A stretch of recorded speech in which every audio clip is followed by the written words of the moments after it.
So hi, everyone. My name is Amit Golander. I'm the CTO of PlexiStore. And we're here to talk about memory and storage convergence. And not just about the convergence, but what's in it for you guys. Basically, how can you apply it to your in-memory compute model or a big data middleware or whatever that is. So before I start, just a disclaimer. Okay, we have one approach. There are obviously several software approaches for using, hope that doesn't break down, for leveraging persistent memory. And I'll try to touch on those, and feel free to ask questions about that. And there's several other talks today that basically cover different approaches as well, or complementary approaches. And I'm going to shoot to somewhere in the middle. So we're not going to talk about the ADR signals on the DDR4 like Arthur covered earlier. And I'm not going to go all the way to the making a new database like Andy covered, or Larry Ellison personal life, which I have very little to contribute to. So let's start. But feel free to ask questions during or after. So what are we going to cover? So basically, in this talk, we're going to talk about this convergence. I'm going to cover some history. Again, not all the way back to 1973, but some history. And then basically understand what were the different trade-offs and the different considerations and requirements for building things the way they are today, and what can be changed at the user level, and what can be changed at the developer level. Okay? Okay. So let's go to the beginning of time. Okay? So we had this big data middleware, and assuming we had this ideal storage that, spoiler, doesn't exist, there are 4 requirements that basically come to mind. Right? So the first one, and probably the most important one, is low latency reads. Right? We want our queries, if it's a database, to be as quickly as possible. I mean, that's basically what the user sees at the end of the day. Then the second one is to be able to ingest high volume of writes. And specifically, if we can do that persistently, that's even better. And then, obviously, reasonable cost for the infrastructure, and transparent and easy to use, both for the software developer and for the end user, and actually the IT operations as well. Okay, so that's the ideal storage. Now, as I told you before, that doesn't really exist, or didn't really exist at the time, a decade ago, let's say. What did exist was basically 2 media types, right? Hard drives and DRAM. And there's some built-in trade-offs. Hard drives are basically persistent, and the DRAM is really, really fast, but costly and volatile. Okay, that's obviously there are other trade-offs as well, but that's the gist of it. Now, when SSDs and flash came along, it basically was there were more options, let's say that way, but it didn't really change things dramatically. I mean, DRAM was still several orders of magnitude faster than flash, and we'll see how that fits in, right? But basically, it didn't really change the paradigm. So in-memory compute kind of continued to be pretty similar to what it is today, except here and there. So this is okay. So another disclaimer: this does not represent. This represents some architecture. Okay, there are 150 or something like that different middleware types in memory and big data middleware types. Not all of them are obviously constructed the same way. This is this kind of follows Cassandra, but there's very very similar. Well, there are several similarities between different middleware. So I'll just stick to this one for this purpose. So the way to fix, if you remember the previous slide, the problem with requirement number 2, the high volume persistent writes. And basically, the entire system was designed around that. So there's no media that can basically sustain high volume writes or especially high volume persistent writes. But one phenomena that really helped is that storage can basically sustain more writes if they are sequential, right? So that led to a basic architectural concept that writes have to be sequential, and if writes have to be sequential, that also explains why Flash wasn't really that attractive compared to hard drive, because the writes are sequential anyway. And on top of that, they are done in an asynchronous fashion, so basically you can get a bit more out of the writes using memory as a staging area. Okay, so with that, basically, let's quickly go over. Okay, it does work. So you have your framework over here, and you have a write coming in, right? So the first thing you do is you basically split the write into two. One of them goes into the memory table that holds your data structure, right? That's basically the structure that you want to read from and you want to write to. Obviously, it has to be very fast, so it's implemented with DRAM. And it can't really hold much. Or let's say it's expensive, and still it can't hold the entire data set. So it holds some subset, trying to hold the active working set. And every once in a while, you actually run out of space in this area, so you flush down these large chunks of sequential writes that are not in place, so it's kind of hard to keep track on, and you have multiple copies of those sometimes immutable copies or immutable objects, and you have a chain of these. And now so it's very easy to write, but once you need to look for something, you have multiple copies of that specific datum, right? You have kind of like archaeological finding. You have multiple versions of the same piece of data from different times, and need to look for, within that, or maybe it's even a tombstone, maybe it doesn't really exist. At some point, it basically was removed or deleted. So now another structure or a set of structures is added, which is basically some mechanism to search for the data. I mean, there are multiple copies on the storage table, but someone needs to look into that. And those are the DRAM structures over there that help you basically search for the data.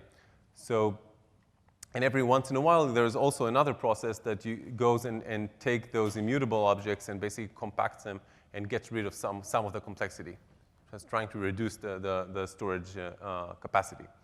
So that's basically the mechanism that exists in many of these middlewares.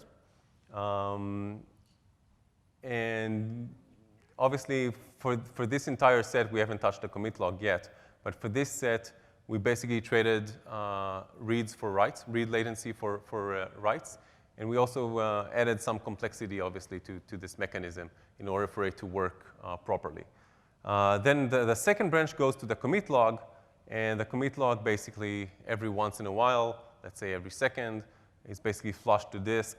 That's why putting an SSD here is kind of a low-hanging fruit and allows you to do more of those, right? So maybe not every 10 seconds, but every 1 millisecond or whatever the ratio is. Okay, so let's look at let's try to sum it up. Okay, so basically we use sequential writes, and that basically cost us with read latency, which was one of our requirements. Then we've done async writes, and obviously that can lead to data loss. Okay, I'll touch on that later. And then we cached a lot of stuff within the memory table, and that added DRAM cost. And we have this write amplification, which both costs on storage capacity, which is not that bad, but also on the search side of things, and the commit log itself. And then the compaction itself is really expensive in CPU resources. Okay, so all in all, not the most ideal system, but it does provide us with it does answer requirement number 2, well, almost. It's high volume, eventually persistent writes. Okay, so that requirement, which was the basic problem to begin with, was answered at the expense of other requirements like low latency reads. So each reads, again, if you're in the memory, if the data that you're looking for is in the memory table, that's great. It's fast. If it's not, then you go through these data structures and through several reads to the hard drive in this case, and it's not going to be that nice anymore, and it's not going to be, I mean, the variance between different queries is going to be high because of that.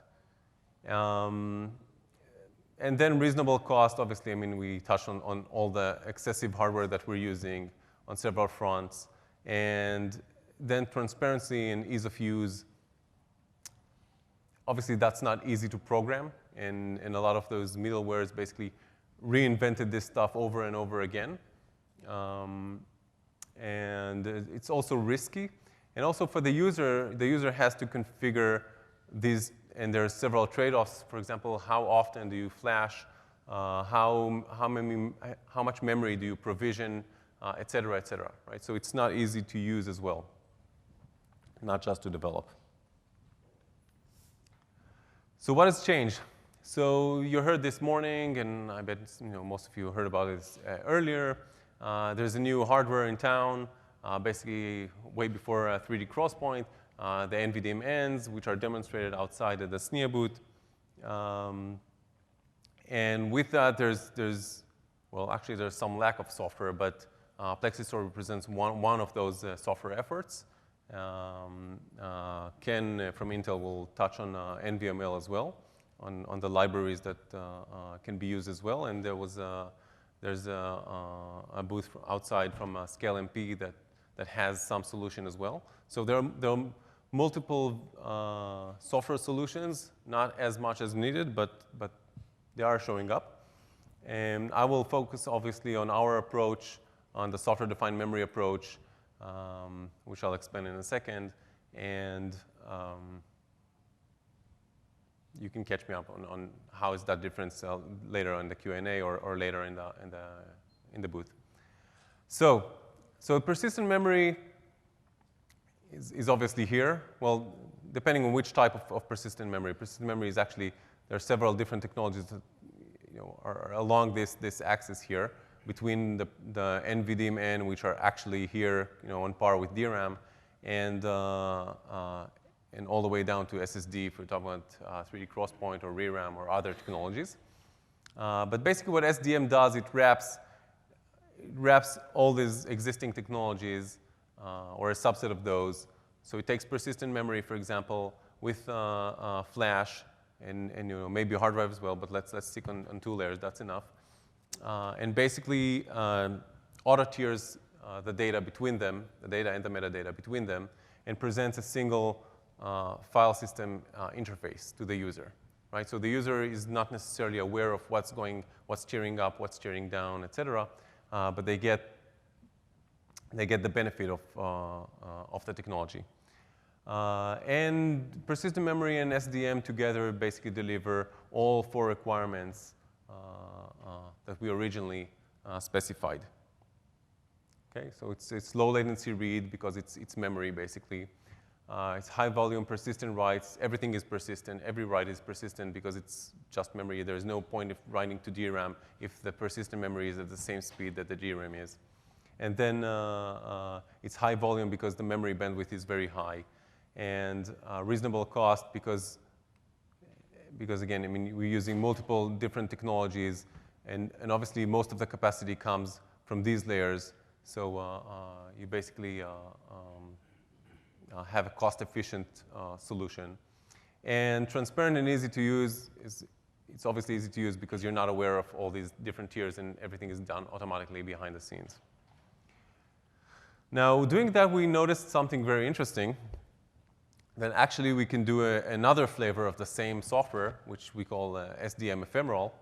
And that particular, so with SDM, basically the key insight was that DRAM is now persistent as storage. But so all of them align, all these technologies all of them are persistent and it aligns well. Now, if you use DRAM and you're, let's say, in a cloud environment like Amazon EC2, then your SSD or your local hard drives are not really persistent as well. Obviously, the device itself is persistent, but if the power goes down, you can't really access that machine anyway, so the local drive, even though being persistent, is not really used that way. So in that particular case, in cloud use case, basically all of them are ephemeral. So you have this data, and you may lose, obviously, the entire thing. And again, that's not different than a local file system on Amazon EC2 or OpenStack or whatever other flavor of cloud that you have today. Now, SDM ephemeral is obviously easier on the hardware components that you need to assemble, because you basically don't need anything, just a regular server. But it doesn't provide the persistency. So it does provide some level of persistency. And the way to do that would be if you U-mount the file system, for example. If you're going to orderly shut down, then you can save all the data to a lower tier, because we understand it's DRAM, right? So we will save everything to another location. But it's not going to sustain power failure. Then the second thing you're giving up is the ease of use. And again, it's easy to use if you're using a share nothing architecture that can recover at the application level. But if you're not doing that, it does become some burden. So I wouldn't run my Oracle DB on this configuration, for example. Okay.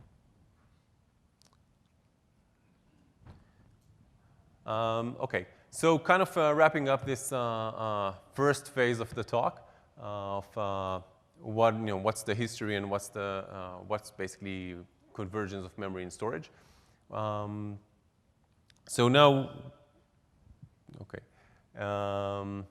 we're basically looking at two different implementations of, or actually usage patterns. One is by the end user, right? That doesn't want to go into the middleware and change things, just a very, very basic set of changes. So just maybe install this and change the mount point, and that's it. And then a developer view of things, which basically is more open to change the middleware itself and rethink of some of the implementations.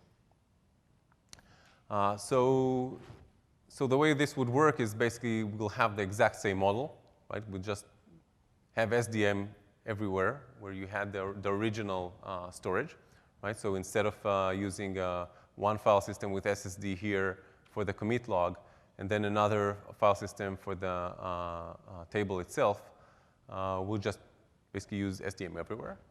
That's one approach. And then another approach is basically to redesign the thing to be from scratch, to be an efficient storage engine, and make better use of the resource, even better use of the resources. So before I go into the major benefits of the first approach, the end user approach, are any questions so far? Like burning questions that we have to go through before the end? Yeah. Between the SDM and SDM ephemeral, Mm-hmm. any hybrid approach where the writes are still persistent to commit log and there's a stable. Mm-hmm. My reads are coming through DRAM. So the question was basically if on this configuration, right, on this one, on the left-hand side, if we can basically mix and match between the SDM and the SDM ephemeral.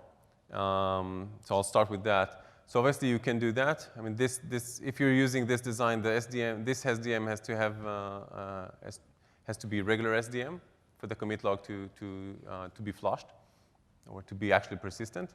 And then this thing over here can be SDM ephemeral.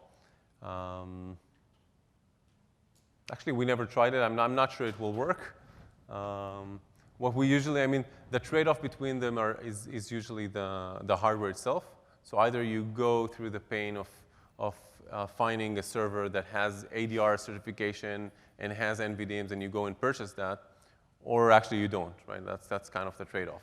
Or if you're working on Amazon, you actually can't do that today, or any other public cloud provider. So typically it depends on the deployment itself, not on the. I mean, I can configure it technically, but I find little sense to doing that from the motivation side. Any other questions? Okay. So before we go, we dive in. So when we say out-of-the-box integration, basically we take, the current versions of those and others applications, right, or middleware, and basically install our SDM layer here within an existing server that has, multiple memory technologies within that, or storage technologies within that. And then, regardless if the application basically uses the I/O path, read and write system calls to access the data, or if the application actually uses a memory map and load and store instructions from the CPU itself. In other way, it reaches the same data that's basically directly accessible, so you don't go through the operating system page cache, and all the multi-tiering is done automatically. So that basically means that you either get really, really fast storage, or you get huge memory if you're looking at this from the memory angle. At the end of the day, there's a single copy, there's a single truth within the system. You always access the data directly, regardless of which path, and you can actually write several processes that will access the same data concurrently with different access methods. That doesn't matter. Okay? The important thing in this use case is that, again, the user only downloaded and installed. This has to be a Linux OS in our case. Then you mount the M1FS, which is our SDM file system, and you run your application. That's it. Okay? No other changes were allowed in this scenario. So the first benefit is large working sets. Okay? So what do I mean by that? So each database has a pretty large, well, not a pretty large, has some data set, right? That holds the entire data for the database. Within that, there's some active working set, right, which is a subset of that. And usually that changes dynamically depending on the application, depending on the number of users of that application over time, et cetera, et cetera. So it's kind of hard to predict what's the working set. You can run it and monitor that. And sometimes you don't even have good tools to look into what the working set, what size the working set is. But the important thing to do is to cover all that yellow portion that changes dynamically with DRAM, right? It doesn't have to be a single machine, a single node DRAM, obviously. If you're talking about a Cassandra cluster, for example, and in each one of these examples would be another middleware, so just to see if it's interesting to someone here. And so this one is Cassandra. You see the red line. This would be the memory size, the aggregated DRAM size across all the machines in the cluster, right? And this would be the transactions per second. And two here, for example, means that we basically the working set is actually twice the size of the aggregated DRAM, right? And you see this drop once there's not enough DRAM in the cluster. Basically, there's a drop in performance, assuming you have some latency limitation that you need your SLAs. That in this case, you want to respond in less than 10 milliseconds. How am I doing on time, by the way? Okay. So again, what you see here is you see in this case particularly, if you're using the default file system, in this case XFS, you're down to 2,000 transactions per second. While with SDM, you still see this drop. It's just not as severe, and you can do 17,000 ops per second per machine. What that means is basically you can sell with 40% of the number of nodes for the same quality of service, right? So the system is more tolerant to the changes in the working set size, and it's more cost effective. The second example is around persistency. Now, persistency is really a delicate topic. There's a lot of misconception around what persistency is, persistency versus durability in the big data community. And as things mature, again, I mean, the previous example was a good example as well. I mean, no one cares about the cost while you're building your first solution. I mean, get the job done first, right? So no one cares about the cost. But then with time, as the technology matures, you want some cost reduction as well. The same thing is with persistency. I mean, for a long time, big data didn't really care about persistency. And the only use cases that used that were basically those use cases who could afford to lose the data. Well, to lose some data anyway, like 30 seconds of data or whatever the granularity is. But you see that kind of changing. I mean, you see the vendors adding more and more configuration to actually control it from the server side, the persistency from the server side, and then control the persistency from the client side as well for the relevant IOs. What you see here is basically, this is MongoDB. This would be one server configuration, which is called balanced. It's basically eventual consistency based on time, right? So every number of milliseconds, it flushes the commit log to disk, right? It's a very common configuration. The durable configuration, on the other hand, is not really popular. That basically means that every transaction that arrives at the server is being flushed to disk, right? And you see this order of magnitude drop between both configurations. So that's kind of the reason why it's not very popular. In Couchbase, it's even worse than that ratio. Now, we've done, we basically changed, again, we changed the, I think it was XFS as well in this use case. Changed the file system underneath to SDM. And basically, well, this one is identical to this one. But this is the new measure of transactions per second.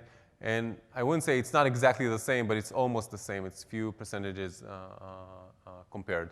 And this is the latency. The latency basically dropped, both the average, the 95th percentile, and the 99th percentile, basically dropped almost by an order of magnitude while doing, while performing, I don't know the exact number here, but let's say 5 times more transactions per second. Okay. A third example, Couchbase. So one of the problems is the rebuild time. Okay, so I have this cluster of servers and some clients that basically approach it. And at some point in time, I have a node that's failing and a new node that's being invoked, and all the data is being rebalanced across the cluster. And if I have enough nodes, I mean, it's not going to be a network problem. If I only have a few nodes, it's probably going to be a network issue. But if I have more nodes than that, it's going to shift over to the storage, the bottleneck, I mean.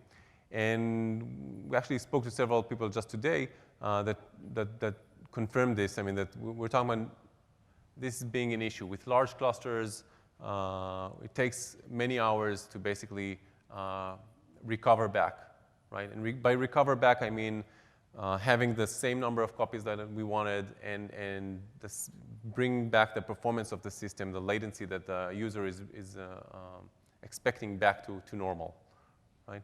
And in this case, basically, when it's a storage bottleneck, when that's a problem, it's basically being solved by SDM, and you can serve both clients at the same time as basically rebuilding the state back. And this will be the final example for the user level benefits. And it talks about predictability. So in this case, this is actually a legacy. I think it's MySQL use case from a customer. I don't really know what they're running there, but basically in this case, we're not interested in getting the highest number possible because their load is capped by something. But in this case, they were actually trying to avoid this chainsaw curve that you see here. It basically means that at some points in time, this would be time. This is in minutes. So in some point in time, they get some performance, and then I don't know, like 20 minutes or whatever, half an hour later, they would get a totally different set of performance number. And this 50% or 100% swing that you see here in expected performance is not something that's really desired. And the reason for this is basically the page cache and moving from a memory software stack to a storage software stack and having those two unrelated to each other.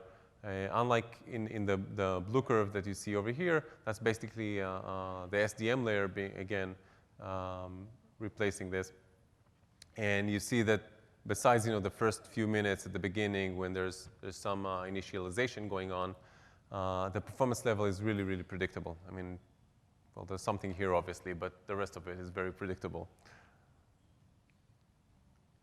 OK, so we spoke about out-of-box benefits at the user level. Now let's see what's basically what you can do as a developer. So first of all, realize that there's a lot more potential for improvement. I mean, if you only look at synthetic benchmarks at the file level access, I'm not talking about including any middleware within that. You see the performance numbers.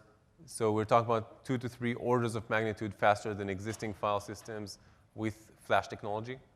And we're talking about, at the same time, with having millions of file-level operations per second. At the same time, you only spend 1 to 3 microseconds on latency on each one of them for fully synchronous writes. So again, you see kind of like a similar ratio between latency and throughput at the same time. What that tells us basically is that you don't really have any storage bottleneck. Well, depending obviously on other things as well, but typically you don't really have any storage bottlenecks in the system anymore, right? The bottleneck basically moves to locking within the application or any other type of performance bottlenecks besides being improved. So the numbers I've showed earlier were obviously not in this range. I mean, they were like 2 to 6 times faster typically, and the latency numbers were kind of the same. But it only tells you that there's a lot of room for improvement here if you rebuild your database, for example, or other middleware. This example is actually running in our booth outside. It's from Ampool. Ampool is I think the logo is closed loop analytics. It's based on Apache Geode. And basically what they did here was basically take the data pipeline and use the same layer across for storing all the data in between the different stages.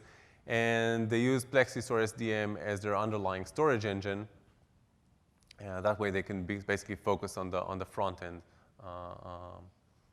and what the user basically is more interested at, not the infrastructure.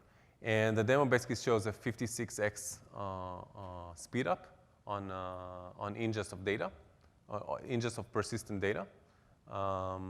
And at the same time, this is kind of showing that it's not a memory bottleneck, it's not a CPU bottleneck. I mean, the entire inefficiency of ext4 in this case, I mean, it's all derived from the storage. And once that's removed, you see this 56x improvement. Another, that's not shown in the booth, but other tests that they've done basically show 3 to 4 times faster OLTP and OLAP compared to HBase, and then 6 times faster Spark than compared to Tachyon. For more details, I advise you to go to the booth. Nitin is typically there and catching for questions because I really can't answer most of them. OK, so finally, last slide, well, almost last slide, some tips on designing a new middleware. OK, so I think the first thing to realize is that you're a storage billionaire or a memory billionaire or whatever you want to term, depending on your view of things. So really don't spend too much time thinking about the storage, just use it. Okay, it's like a free resource. Then the second thing would be, use standard POSIX API. I mean, be compliant to ext4, XFS, NFS clients, whatever. There's no point of, reinventing APIs. It's basically not really needed in, let's say, in most cases. And then share files, just like you do in typical applications, between different frameworks or between different steps within a framework. The third one is actually quite interesting. There's new standardization in Linux across copy, CP minus reflink, or dash reflink. What does basically is it's a lightweight clone. So you can take a file, regardless of its size, and basically in basically 0 time and 0 added capacity, just create a clone of that, right? So, and you can change both of them, both files, the old one and the new one, and you can create new clones, and you can create, for example, a clone every 5 minutes as a application level checkpoint, and just remove the old one when you don't need it. Or, I mean, it's basically a free resource that didn't really exist up until 2 months ago as a standard. And then another thing is that I encourage you to rely on the auto-tiering, but if you don't trust me and you think that you have a different, more knowledge, more information at the application level, you can always use again the standard fadvise and madvise system calls to basically ask for some things to be tiered up or down. And with interest of time, I will basically skip this. I will just say we have great mirroring capabilities. They're not available for download at the moment from the website. But if you want, I mean, there's a solution brief on Mellanox website that you can go and read. It basically adds 1 to 3 microseconds to the latency to have a persistent copy in another machine as well. So not just single machine. And then we have monitoring tools, a lot of monitoring tools that allow you to basically see all run something through the night and then go back and see all the graphs of how the different resources, CPU, memory, storage, everything, all the system calls, everything was used. So with this, I'll try to sum up and leave 2-3 minutes for questions. Convergence is already available. You can use it today. Okay, it's not widely adopted. Let's give it that. But you can give it a try today, both on the hardware side and the software side. The second bullet is basically the best practices that so far were in memory compute are no longer valid. I mean, they're no longer the best practices, and new ones have to emerge. And then we covered the SDM benefits, basically out of the box for the user, and greater opportunity for the developer willing to invest some thought in how to do things in this new era. So I encourage you to go to our website. We have some white papers of all the things that I've shown. Well, most of the things that I've shown, and some of them are covered in the blog as well. And then there's the booth, and there's basically a free download version that you can use, a community edition version that you can use. So just go and download that and try it out. And my email is here. And with that, I'll take several questions, I guess, as much as they allow me. And I'll be at the booth later on for additional questions. Do we need to load more memory? Sorry? Do we need to put more memory when we do the, let's say, the end user and the out-of-box solution? Yeah. Do we need to put more memory onto my Cassandra cluster? So basically what we do is we take, for Cassandra, for example, we take the same memory allocation, and we, instead of giving that to the OS as a page cache, we use that as a storage tier. And because we bypass the page cache, so most of the storage doesn't even go to the page cache, then you need less page cache, and you use that as storage. I mean, so it's kind of playing on the same resources in the SDM ephemeral use case, right?